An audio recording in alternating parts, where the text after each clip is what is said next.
And my favorite place used to be the Joburg City Library. I used to sit whatever, -2 or -4 in the archives. Yeah. That was my place. I used to run that mother. Because I was distilling the knowledge. Things that you guys learn from textbooks, you learn from novels, you learn from books. Books are misleading because they give you a summary. Yeah. I learned from newspaper archives. Newspaper archives, each and every single article is a detailed explanation of that particular subject at that point in time. And if you read through the newspaper archives through a story and you follow it from start to finish, you get much more granular detail from reading the newspaper articles that are written about a certain subject than you do from reading about the subject as a chapter in a book.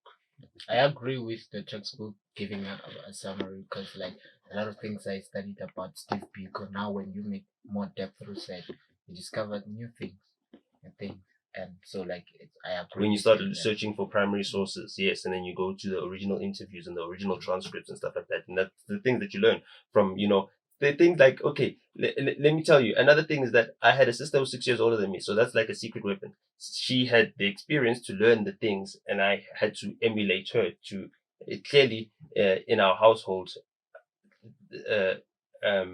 They rewarded us for our brightness. Yeah. They didn't really care much about our athletic ability, even though, because they had the first child being a girl.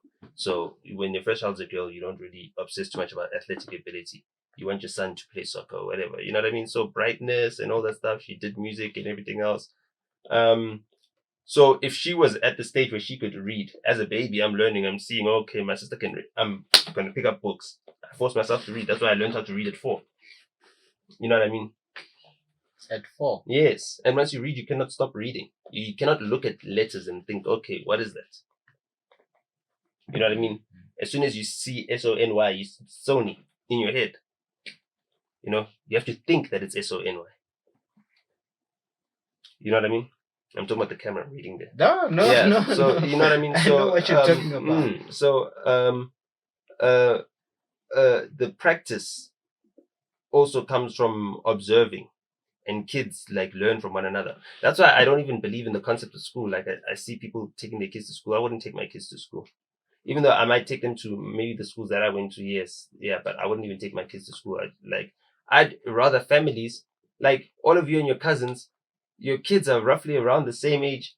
Bring them all to grandma's house. Let them all have the textbooks and study, and hire someone to teach all the kids in the family.